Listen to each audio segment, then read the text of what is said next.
কোনো প্রশ্ন থাকলে করতে পারেন মেহমান। জি মৌখিক হলে ভালো হয়, যেহেতু দেখতে অনেক সময় লাগে। মানুষ তো। আসসালামু আলাইকুম ওয়া রাহমাতুল্লাহি ওয়া বারাকাতুহু।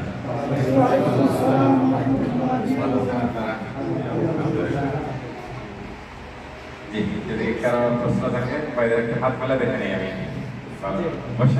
বসে বলবেন ইনশাআল্লাহ। দুইজন বাইরে হাত, তিনজন বাইরে হাত। আর আমার পাশে থেকে শুরু করি ইনশাআল্লাহ। জি ভাইয়া।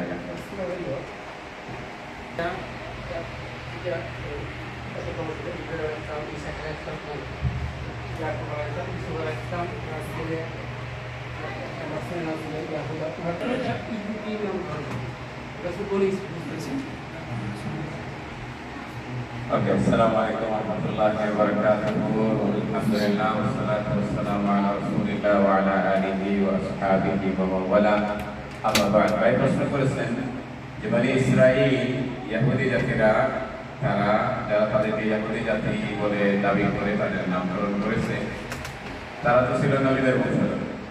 বিশেষ করে আমরা ভাই ইব্রাহিম আলাইহিস সালাম থেকে উনি তার সন্তান, তার সন্তানের সন্তান, এমনি করে মানে এই বংশধারাটা চলে এসেছে। এরপরে মুসা আলাইহিস সালাম দীর্ঘক্ষণের পরে মুসা এসেছে, তারপরে যাকে তাদের নিজেদের নাম রেখেছে কি ইহুদি।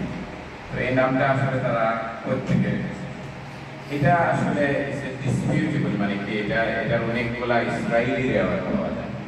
ইসরায়েলি রেওয়ায়াতগুলা হলো যে এটা আপনি মানে রাসূলুল্লাহ সাল্লাল্লাহু আলাইহি ওয়াসাল্লাম বলেছেন যে তোমরা এগুলো তোমরা বলো না, এগুলোকে তোমরা বলতে পারো, শেয়ার করতে পারো, আলোচনা করতে পারো, এর মধ্যে কোনো কি নাই, ক্ষতি নাই, কোনো ক্ষতি নাই। কিন্তু যে বিষয়টা কোরআন এবং হাদিসে পাওয়া যাবে সরাসরি যেটা কন্ট্রাডিক্ট করতেছে, কোরআনের সাথে হাদিসের সাথে যদি কন্ট্রাডিক্ট করে তাহলে বলা যাবে না। এছাড়া যেগুলো কোরআন হাদিসের সাথে কন্ট্রাডিক্ট করে না এগুলো বলা যাবে, কিন্তু এটাকে ঈমান মানে এটাই রাইট, এইটা করা যাবে কিনা এখানে কোনো প্রশ্ন। যেমন মনে করেন যে আল্লাহ রাব্বুল আলামিন ইহুদি জাতিকে বলছেন যে তোমরা এই বনি ইসরাঈলদেরকে কোরবানির কথা বলেছেন, গরু কোরবানির কথা বলেছেন। এই কোরবানিটা মানে কার কাছ থেকে কিনেছিলেন, ওই বাচ্চাটা কে ছিল, এই যে যার কাছ থেকে কেনা হয়েছে এই বিষয়টা কি ঈমানের বিষয় কিনা, এইগুলো সব আপনি ইভেন তাফসীর ইবনে কাসিরে গেলে এগুলো বিস্তারিত আলোচনা করবেন। এগুলো হলো ইসরাঈলের রেওয়াজ, এগুলোতে ঈমান, যে এইটাতে ঈমান আনা লাগবে ব্যাপারটা এরকম না। আর ঈমান না আনলে ঈমান নষ্ট হয়ে যাবে, ব্যাপারটা এরকম না। এটা হলো বলা যাবে ঈমান আনার বিষয় না, এটা ঈমান নষ্ট হওয়ার বিষয় না। ঠিক তেমনি ভাবে এই ইহুদি জাতি যেটা, এই ইহুদি জাতির বিষয়টাই হলো যে এটা ইয়াহুদা নামে তাদের বংশের মধ্যে একজন লোকের নামকরণ পাওয়া যায়। এর থেকে যে তাদের মধ্যে একজন আমাদের সমাজে এখন একজন বড় পীর, বড় আলিম, পীর, ওই সময়ের কোন একজন বড় কেউ ছিল তাদের, যার নাম থেকে তারা তাদের নামকরণ করেছে, এটা সবচেয়ে বেশি কি পাওয়া যায়, এইটার পক্ষে কথাবার্তা পাওয়া যায়। এই সবগুলো হলো ইসরায়েলি রেওয়াজ। এটার ব্যাপারে কোরআন এবং হাদিসে ফার্মলি এর ধরনের কোনো কিছু পাওয়া যায় না যেটা দিয়ে বলা যে এটাই হলো তাদের নামকরণের বিষয় বা এখান থেকেই নামকরণ হয়েছে। সুতরাং যে বিষয়টা ওইখানে পাওয়া যায়, এটা হতেও পারে যে এরকম ইয়াহুদা নামে কোনো একজন লোক ছিল, অথবা কেউ কেউ বলেছেন ইয়াহুদা এটা হলো আদা, ইয়াহদি, মেহদি, অর্থাৎ হেদায়েত প্রাপ্ত। তো তারা তাদের নিজেদেরকে নিজেরা দাবি করে যে আমরা কি হেদায়েতের উপরে প্রতিষ্ঠিত, এইটা থেকে তারা তাদের নামকরণ করেছে ইহুদি। এই ধরনের কথাবার্তাগুলো পাওয়া যায়, বাট এগুলা ফার্ম বলা বড় মুশকিল, কারণ যেহেতু এগুলা এক্স্যাক্টলি আল্লাহর ওয়াহীর মাধ্যমে সাবিত করা কোনো বিষয় না। ঠিক আছে ইনশাআল্লাহ। তো হতে পারে কারণ আমি অথবা তারা কোনো একজন একটা নাম দিচ্ছে যে আমরা হেদায়েত প্রাপ্ত, এতটুকুই বলতে পারি। আল্লাহু আ'লাম বিস-সাওয়াব। জি ভাইয়া। আসসালামু আলাইকুম। আমার প্রশ্ন যে আমাদের একজনের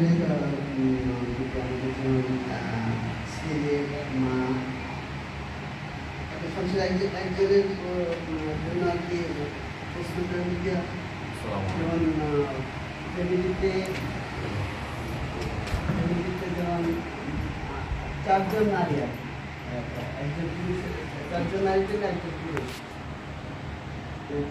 জাহান্নামী হবে এরকম একটা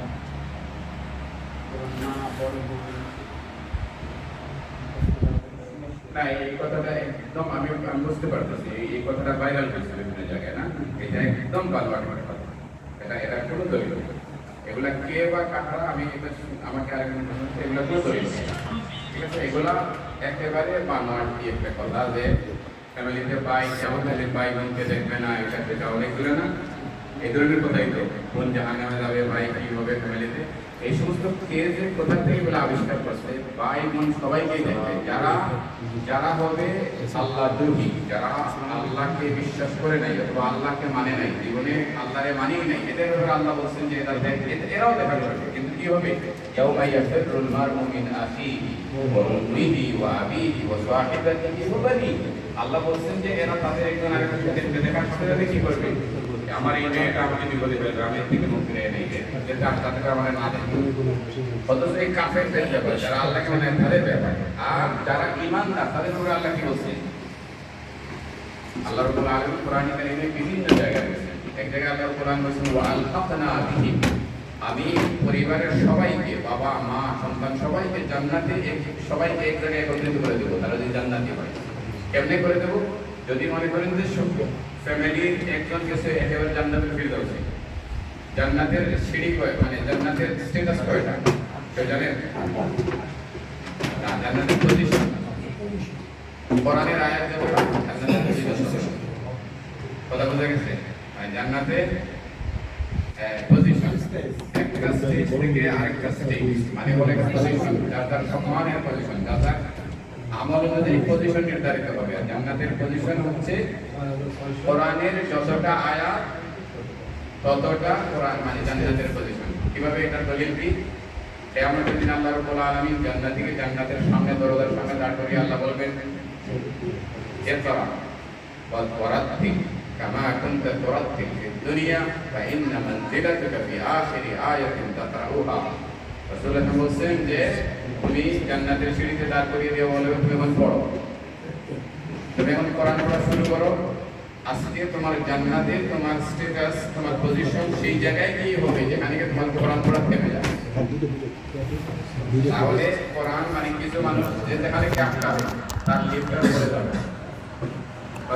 অনুষ্ঠানটা দেখছেন ইসলামিক কোরআন নিউজ পত্রিকা আয়োজিত শেষ আয়াত পর্যন্ত পড়তে থাকবে, তার মাকাম কি হবে শেষ হবে। তো এখান থেকে এটি হচ্ছে দলীয় জান্নাতের পজিশন সাধনা আলোচনা করছেন তো এই কারণে লন্ডনের ওয়েস্ট এখন যদি মসজিদের একজন খতিব যায় জান্নাতুল ফেরদাউসে, একজন গেছে দোতলাতে, একজন আটতলাতে, একজন নিচতলাতে, আর একজন আছে ৬৬০০, হ্যাঁ ৬৬ বা এখানে একটু আয়াতের বর্ণনা নিয়ে কিছু কি আছে মুফাসসিরদের মধ্যে একটু দ্বিমত আছে।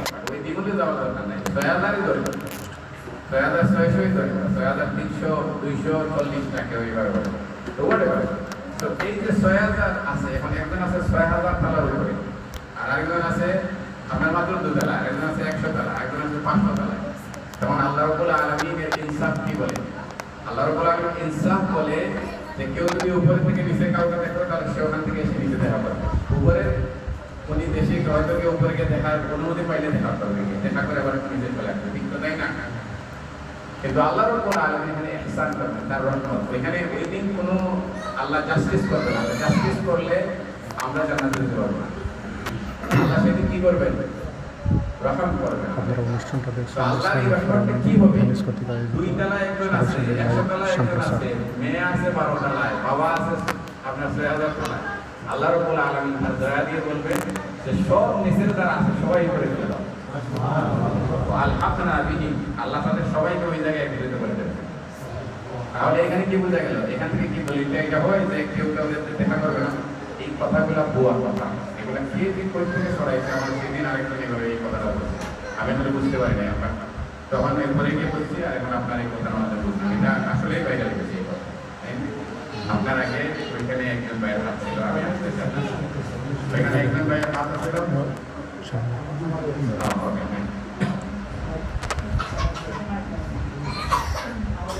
ইউরোপে বা বিশেষ করে ইতালিতে আমাদের ছোটখাটো ব্যবসা আছে, যেমন আপনার বিএনপি বা আপনার হোটেল যেগুলো, এটা নিয়ে অনেক আলেম মোটামুটি বিভিন্ন মশালা কেউ বলে এটা পুরোপুরি হালাল না, বা কেউ বলে হালাল। এই ব্যাপারে যদি একটু বিস্তারিত মানে যে কোনো ব্যবসা, এটা আসলে আপনার বিএনপি বলেন আর হোটেল ব্যবসা বলেন আর যাই বলেন, এখানে যদি আপনার কোনো হারাম কার্যক্রম অনুষ্ঠিত হয়, এর ব্যাপারে আপনি মানে আপনার ধারণা আছে, মানে এটা এরকম যে আপনিই তো পাড়া দিয়ে দিচ্ছেন, কিন্তু আপনি জানেন যে এখানে হারাম সংগঠিত হচ্ছে, এখানে মদ নিয়ে আসতেছে, খাইতেছে, আপনি তো বিএনপি দিয়ে আপনি মানে পয়সা নিয়ে এসেছেন, আপনি বলতেছেন আমার তো হালাল, কিন্তু আসলে আপনি এখানে কি করতেছেন, এটা একটা হারাম। মানে হলো যে আপনি আসলে অনুমতি দিয়ে রাখছেন যে আমার এই বিল্ডিং এ আপনি এটা করতে পারেন, কথা বোঝা গেছে? তার মানে হলো আপনি অপকর্মটাকে, এই হারামটাকে আপনি অ্যাকসেপ্ট করে নিচ্ছেন। এই জন্যই ওলামায়ে কেরাম বলছেন যেমন অনেকে আছে রেস্টুরেন্ট হালাল, সে মদ বিক্রি করে না, কিন্তু কেউ যদি মদে সে নিয়ে খাইতে চায় তাহলে তার কোনো অসুবিধা নেই। সে বলে যে আমার কি অসুবিধা, আমি তো হালাল, আমি তো হারাম করছি না, কিন্তু আসলে তোমার বিজনেস দেখতেছে তুমি এই অনুমতি দেওয়ার কারণে। কথা বোঝা গেছে? আপনি মদ সেল করতেছেন না, মদের কোনো পয়সা আপনি নিতেছেন না, কিন্তু মদ আপনার এখানে এসে খাইতে পারবে, সে বোতল নিয়ে আসবে, আপনি হালাল খাবার দেবেন, সে মদের বোতল খুলে খাইতে পারবে, তাহলে আপনি এটা হালাল না হারাম? আপনি হারামটাকে অ্যালাউ করে রাখছেন। কথা বোঝা গেছে? এইরকমই ব্যাপারটা। ঠিক আছে, ইনশাআল্লাহ আল্লাহ আমাদেরকে বোঝার তৌফিক দান করেন। কারণ হচ্ছে দুনিয়াটা হচ্ছে আসলে মোমেন্টের জন্য, বিএনপি ব্যবসা বলেন আর যে ব্যবসায়ী বলেন, সবগুলা তো ভেরি ইজি মানি, ইজি, কিন্তু এই ইজি মানি তো আমার আপনার জন্য না, কারণ দুনিয়াটা তো আল্লাহ আমার জন্য পরীক্ষার জায়গা বানিয়েছেন, দুনিয়াটা আমার জন্য জেলখানা বানিয়েছেন। যদি সব কিছু সবার মতো করে যে আমিও করে নিতে পারি, তাহলে তো দুনিয়াটা আমার জন্য জেলখানা, আমার জন্য জান্নাত হয়ে যাবে। কিন্তু হালালভাবে ইনশাআল্লাহ অনেকেই আগে যেতেছে। আল্লাহ আমাদেরকে তৌফিক দান করুন, হারাম থেকে বাঁচার আল্লাহ যেন আমাদেরকে তৌফিক দান করেন। আমিন। ওমা তৌফিকুল লাহ। আমাদের শাহাবুদ্দিন ভাই আছেন, তারপরে আমাদের আরেকজন আছেন। আসসালামু আলাইকুম।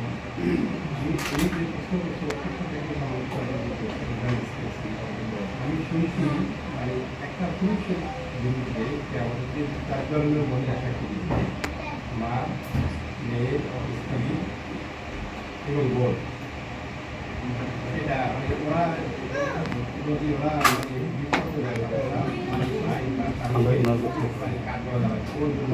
মানে এটা কেন, মানে আপনি সম্পর্ক প্রশ্ন করলেন, আমি আপনাকে না মানে সবাই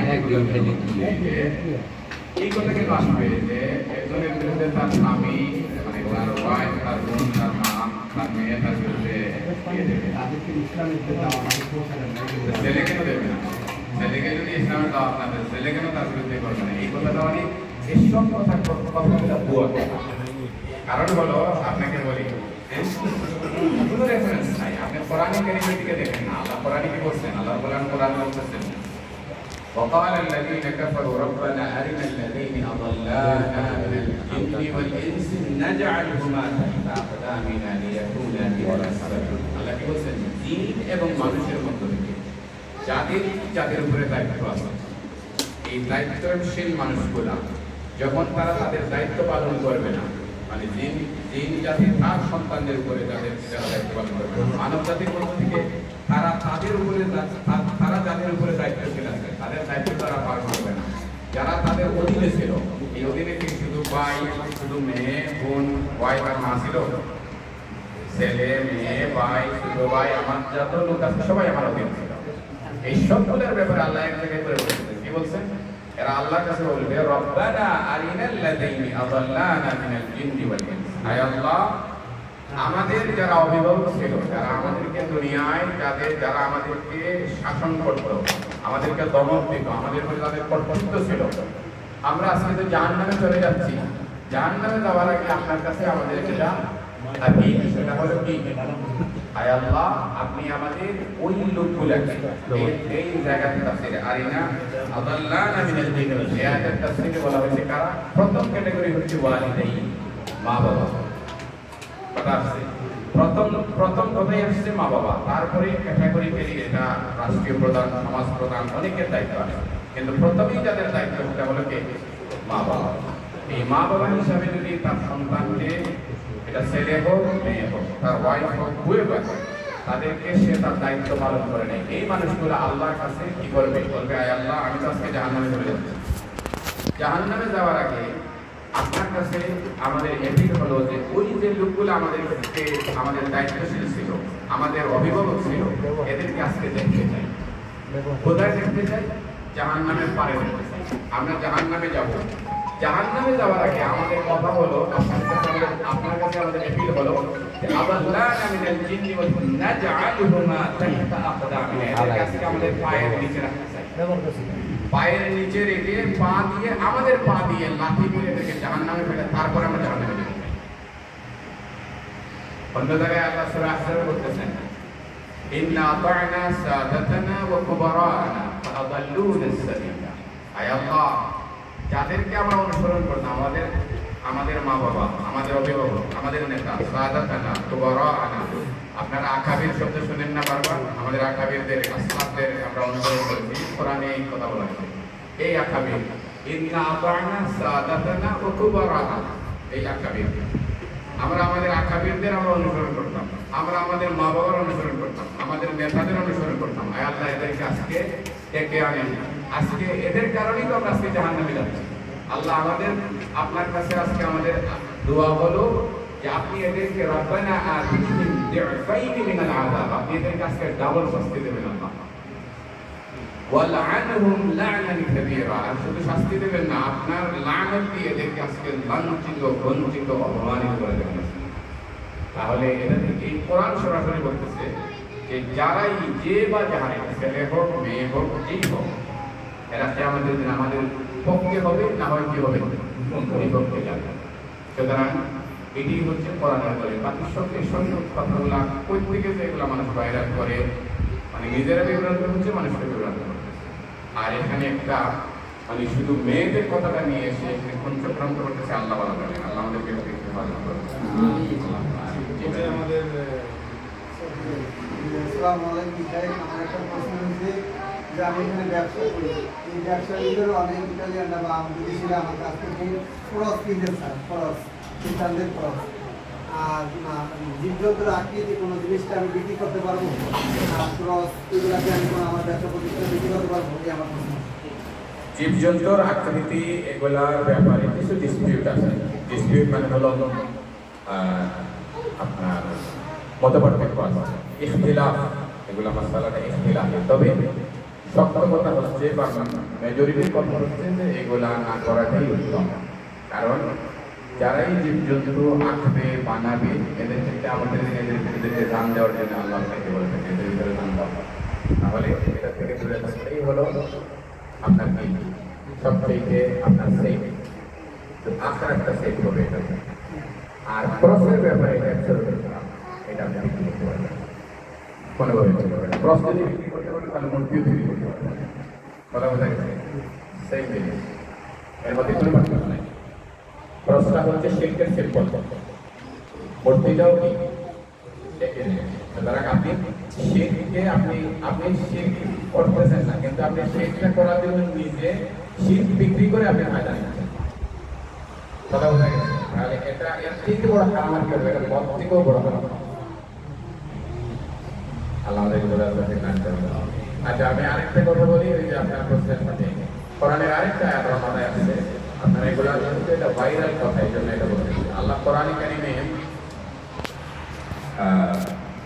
সূরা কয়েকটা জায়গায়, সূরা রাদের সম্ভবত আপনি 22-23 নম্বর আয়াত, জান্নাতি আদনিন আল্লাতী ওয়া'আদতাহুম ওয়া মান সালাহা মিন আবাইহিম ওয়া আযওয়াজিহিম ওয়া যুররিয়্যাতিহিম ওয়াল মালায়েকাতু ইয়াদখুলুনা আলাইহিম মিন কুল্লি বাব সালামুন আলাইকুম বিমা সাবারতুম ফানি'মা উকবাত। আল্লাহ রাব্বুল আলামিন বলেন যে কিয়ামতের দিন আল্লাহ রাব্বুল আলামিন জান্নাতে মা বাবাদেরকে, সন্তানকে, ওয়াইফকে এক জায়গায় আল্লাহ করে দেবেন। শুধু এক জায়গায় না, জান্নাতে ঢোকার সময় আল্লাহ এক জায়গায় করে দেবেন। এবং তাদের প্রত্যেকটা ফ্যামিলি, যে ফ্যামিলিগুলো বাচ্চা, বিবি, ওয়াইফ, হাজব্যান্ড সহ সবাইরা যে জান্নাতে যাবে, একসাথে করে যাবে, এই মানুষগুলোর জন্য আলাদা একটা ওয়েলকামের ব্যবস্থা আল্লাহ করবে। প্রত্যেকটা দরজা থেকে জান্নাত মানে মিন কুল্লি বাবিন, প্রত্যেকটা দরজা থেকে, প্রত্যেকটা গেট থেকে, প্রত্যেকটা উইন্ডো থেকে আল্লাহ রাব্বুল আলামিনের কিছু ফেরেশতাকে আল্লাহ নিয়োগ দেবে, যারা শুধু ওয়েলকাম করবে, সালামুন আলাইকুম বিমা সাবারতুম, আজকে আপনাদের উপরে আল্লাহর পক্ষ থেকে সালাম, আর আপনারা ওয়েলকাম করে আমাদেরকে নিয়ে যাওয়া হবে ইনশাআল্লাহ, সন্তানদেরকে নিয়ে। সুতরাং এই কথাগুলো একদম মানে কোরআনের সাথে মেলে না, আর যেটা কোরআনের সাথে মেলে না সেটা কি এমনকি হাদিসের ব্যাপারে, কোন হাদিস যদি সরাসরি কোরআনের সাথে কন্ট্যাক্ট করবে, হাদিসটাও গ্রহণ করা যাবে, আর সেখানে বাইরেই কথা, এটা কথা কোনো কি নাই, দলিল নেই। এখন আমি আমার ছেলেরা তো বলবে যে আসুক না, আমাকে পান নিচে দিয়ে তাকে জানি দিয়ে তারপর আমরা এখন আমরা তো দেখা গেছে ছেলে পথ দুষ্ট হয়ে যাচ্ছে, ছেলে যাইতেছে, আমরা তো আপ্রাণ চেষ্টা করতেছি, আল্লাহর কাছে বলতেছি। ওকে, ওইটা ইনশাআল্লাহ আমরা আল্লাহর উপর লা ইউকাল্লিফুল্লাহু নাফসান ইল্লা ওয়াসআহা, আল্লাহ আমাদের সাধ্যের বাইরে কোনো কিছু আমাদের উপরে চাপায়া দেবেন না। ওয়ালা ইউযলিমু রাব্বুকা আহাদা, আল্লাহ নিজেই ঘোষণা করেন, আল্লাহ কারো উপরে জুলুম করবেন না। সুতরাং আমার আপনার এবিলিটি কতটুকু সেটা আল্লাহ ভালো জানেন, আর সেই এবিলিটি অনুযায়ী আমরা আমাদের দায়িত্ব যদি পালন করি, নূহ আলাইহিস সালাম আমাদের সামনে এক্সাম্পল, লূত আলাইহিস সালামকে আল্লাহ এক্সাম্পল করে সেট করেছেন, ঠিক আছে? সুতরাং এটাতে আমরা যাতে কি না হয়, নিরাশ না হই, এই জন্যই আল্লাহ এই নবীদের জীবনে আমাদের জন্য কি রেখেছেন। আমরা আমাদের দায়িত্ব পালন করার পরে সন্তানরা কথা শুনে নাই, যার যার ইচ্ছা মতো তারা তাদের পথ গঠন করেছে, ইনশাআল্লাহ এটা আমাদের উপরে, এটা আল্লাহ আমাদেরকে এর জন্য কন্ট্রোল করবেন না, বরঞ্চ আমাদেরকে আল্লাহ ইনশাআল্লাহ আমাদেরকে আমাদের চেষ্টার জন্য আল্লাহ আমাদের মর্যাদা বাড়িয়ে দেবেন ইনশাআল্লাহ। জি ভাই, আমি আশা করি সর্বশেষ, যেহেতু নামাজ মনে হয় 10-15 মিনিট মতো আছে না, তাহলে ইনশাআল্লাহ এর আগে আমার কথা সংক্ষিপ্ত কথা বলে শেষ করে দেবেন ইনশাআল্লাহ। জি কয়টা শেষ করবো? জি আপনি বলেন। যেমন আমি আজকে সারাদিনে 500 টাকা বিক্রি করলাম, এদেশে অনুযায়ী যেমন সরকারি একটা ব্যাট আছে, আমি 500 টাকা বিক্রি করে 200 টাকা ডিসকাউন্ট দিয়ে কাটলাম, ঠিক আছে? আপনার ডিসকাউন্টের বিষয়টা এগুলো আমি বুঝতেছি না, মানে যে এই ব্যাপারটা আমাদের কি আরাম হবে না আলাদা? মানে কিছু ঢুকাইতেছেন, এটা মানে এই প্রশ্ন আসলে আমাদেরকে না করা ভালো, বুঝলেন? কারণ এটা করে আমাদেরকে বিপদে ফেলে লাভ নাই। এটা হলো যে কারো জন্য খারাপ হতে পারে, কারো জন্য খারাপ হতে পারে, কারণ এটা বেরি করবে একজন মানুষ, এটা লন্ডনে, পুরো ইউরোপে, পুরো দুনিয়াতে এটা ব্যাপারটা, এবং লন্ডনে আছে এরকম যে একজন ইনকাম করে মনে করেন 30,000 পাউন্ড মনে করেন, এবং সে যদি পুরো 3,000 পাউন্ড খায়, তাহলে তার রেন্ট দিয়ে তার কোনো কিছু দিয়ে সে আবার ফুল টাইম কাজ করতে হবে, কিন্তু এই কাজটা সে যদি পুরোটা যদি তার দেখায়, তাহলে সে সার্ভাইভ করতে পারবে না। কারণ গভর্নমেন্ট তার যদি এই যে সোশিয়াল যেটা পায় এটা যদি বন্ধ করে দেয়, তাহলে 3,000 দিয়ে তার রেন্ট হয়তো 2,000 পাউন্ড বা 1,800 পাউন্ড, তার বিল হয়তো আরো ইলেকট্রিসিটি বিল হয়তো আরো 400-500 পাউন্ড খাবে কি, এবং পুরোটা দেখে সে মানে বিপদে পড়বে। কিন্তু আরেকজন আছে যে তার সে যেখানে কাজ করতেছে না, আবার তার ইউরোপে মনে করেন আপনার ইটালিতে এখানে তার ইনকাম আছে, এখানে তার 5,000 ইনকাম আছে না, এরকম ওইখানে দেখা যায় কাজ করে না, আবার সে কাজ করে, কথা বলছেন? তো এইগুলা এখানে হলো যে ব্যক্তি আসলে ভালো করে জানে যে আমার জন্য এই জিনিসটা রাইট হচ্ছে কিনা, এই জন্য বলছি যে আমাকে জিজ্ঞেস করি না, কারণ ঠিক আছে অনেক প্রশ্নের ব্যাপারে বলছেন, তুমি তোমার নিজেকে জিজ্ঞেস করো। তো আমরা আসলে এই প্রশ্নের ব্যাপারে, এই ধরনের প্রশ্নের ব্যাপারে আমরা বলি আপনি আপনার নিজেকে জিজ্ঞেস করেন, কারণ আপনার ব্যাপারটা তো আমি জানি না। এখানে জেনারেলাইজ করে যে আনসারটা দিয়ে দেওয়া হয় যে তাহলে যে এটা যার জন্য এটা সে জানে যে তার জন্য শান্তি না, সেটা তার জন্য কঠিন হয়ে যাবে, আর আরাম বলাটা বড় কঠিন, কিন্তু আরেকজনের জন্য হয়তো এটা খারাপ। এখন এই জন্য আমি নিজে বোঝা দরকার যে আমি আসলে এখানে মিথ্যা কথা বলতে চাই না, মিথ্যাটা তো আমাকে খারাপের দিকে নিয়ে যাচ্ছে, ঠিক আছে? ইনশাআল্লাহ আল্লাহ আমাদের সবাইকে বোঝার তৌফিক দান করুন। আমি সংক্ষিপ্তভাবে 2-4টি কথা কি এখন বলবো না, আমাদের পরে বলবো, তাহলে আমাদের এক পর্যন্ত আপনারা কাজ করবেন। আমি ফিরে আসি যেহেতু আমি বেরোনাতে যেতে চাইছিলাম, বিকালে যেহেতু যাওয়া হচ্ছে আরেকটি প্রশ্ন, আমাদের এই ইউরোপের ভিতরে বেশিরভাগে লোন নিয়ে গাড়ি কিনা হয় এবং কি বাড়ি কিনা হয়। এটা কি সুদের সাথে সম্পর্কিত আছে কিনা? কারণ সুদ যেখানে অনেক আমাদের নির্দেশ করছে, অনেক বড় গুণা, এটা আমাদের জানা উচিত আর কি। ভাই প্রশ্ন করছেন লোন যেটা সুদ ইনভলভ আছে এটা নিয়ে কি জায়েজ হবে কিনা। এটা প্রথম কথা হচ্ছে জায়েজ হবে না, কোনো অবস্থাতেই জায়েজ হবে না, হারাম হারাম হারাম। কিন্তু কিন্তু বলে এখানে কিছু কথা আছে, সেই কথা হলো যে আদ-দারুরাতু তাবিহুল মাহযুরাত। ব্যাপারটা যদি এরকম হয় যে বাড়ি কিনা ছাড়া আর কোনো উপায় নাই, আর বাড়ি কিনতে গিয়ে তার কোনো পয়সা নেই, কারণ যে পয়সা আছে সে পয়সা দিয়ে নগদ পয়সা দিয়ে কিনতে পারবে না, আর তার বাড়ি একটা লাগবেই, বাড়ি ছাড়া হবেই না, বাড়ি নিতেই হবে, এটা বলে। এই অবস্থায় যদি হয় তাহলে মানে বাড়ি কিনা ছাড়া তারা কোনো উপায় নেই। এই ধরনের সিচুয়েশন বিভিন্ন দেশে হয়, সেজন্য এটা হলো কিন্তুর ব্যাপার, ঠিক আছে। বাড়ি শুধু কিনতে হবে তা না হলে সে পারবে না, রাখা যাবে না। এই ক্ষেত্রে যদি হয় তাহলে এখানে একটা ছাড় আছে। আর আরেকটা হলো, জানি না আপনাদের এখানে ফুল সিচুয়েশনটা আমার কাছে ওইরকম ক্লিয়ার না, আপনারা এইভাবে মাঝে মধ্যে প্রশ্ন করে কিন্তু বসে যে ফুল পিকচার নেয় এই সময় তো আমাদের হয় না।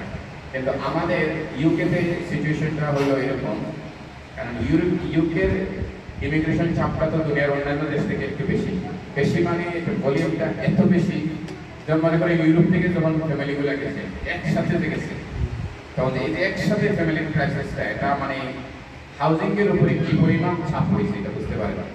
চিন্তা করেন যে পুরো ইউরোপ থেকে, শুধু ইতালি থেকে না, millions of family, millions of people না, মিলিয়নস অফ ফ্যামিলি একসাথে একটা দেশে গিয়ে পড়ছে। আর প্রতিদিন আপনি পুরা ওয়ার্ল্ড থেকে এত বড় একটা দ্বীপে মানে মানুষ যে পাগলের মতো আসে, মানে এটা এই মানুষগুলোকে ওরা আসলে আমি মাঝে মধ্যে নিজেও চিন্তা করি ওদের রাশি করতে, ওরা এসে ঢুকে পড়ছে এত মানুষ। তো এই জায়গাতে এই যে হাউজিং এর লিস্টে অ্যাপ্লাই করে আসে মানুষ, এখন দেখা গেছে যে 5 বছর 6 বছর ধরে আপনার হাউজিং এর জন্য ইংরেজি আপনার এখানে ওয়ার্ড কি বলে বিডিং করে যাচ্ছে, মানে প্রতি সপ্তাহে একবার করে আপনি দেখবেন যে তারপরে বিডিং করবেন অনলাইনে। তো এই বিডিং করে যাচ্ছে কিন্তু তার তো বড় হচ্ছে না, কারণ তার আগে আরো হাজার হাজার মানুষ, লাখ লাখ মানুষ ফ্যামিলি কি আছে কিউতে আছে।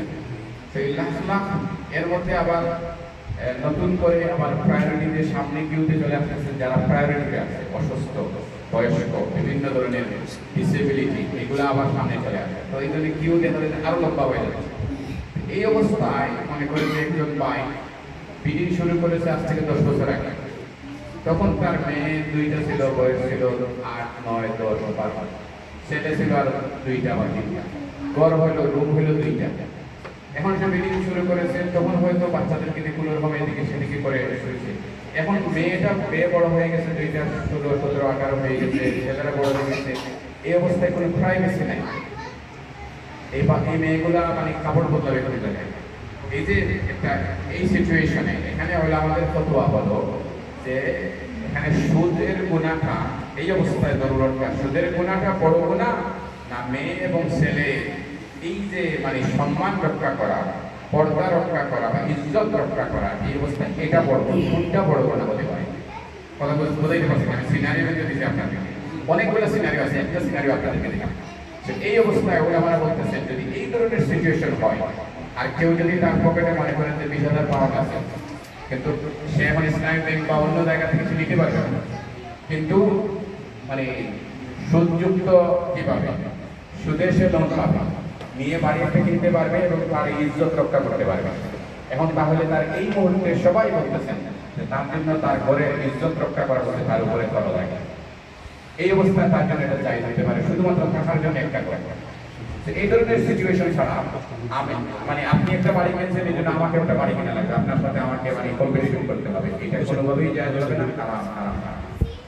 সিনারিও আমি একটা বললাম, ইনশাআল্লাহ আশা করি এই ধরনের জরুরতের সিচুয়েশনে আমরা যদি কেউ বিপদে পড়ে এই ধরনের ঘর কিনে থাকার জন্য ইনশাআল্লাহ আল্লাহ এটা আমাদেরকে মাফ করে দেবেন ইনশাআল্লাহ। ঠিক আছে ইনশাআল্লাহ। জি ভাই, এটা দিয়ে শেষ করে দেই, যেহেতু আমাদের সময় মিনিট বাদে আমি আসসালামু আলাইকুম। আমার একটা প্রশ্ন ছিল আসলে আমরা তো যারা ব্যাচেলর আমাদের আমরা কি যারা আমরা হয়তো মেসে মতো ফ্যামিলি বাসা থাকতে হয়, তাহলে এই ক্ষেত্রে অনেকের হারাম ইনকামের টাকা আছে বা বাজার সদাই বা হালাল ইনকামের আছে, এই ক্ষেত্রে আমাদের জন্য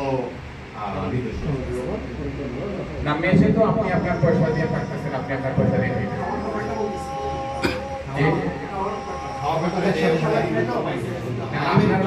ওইখানে বললো যে আপনি আপনারটা খাইতেছেন, কিন্তু আপনার পয়সা, আপনার খাবারের পয়সা তো আপনি দিতেছেন, আপনার পয়সা ওই দিকে হারাম ইনকাম করতেছে, তাহলে এখানে কোনো সমস্যা ছিল না ইনশাআল্লাহ।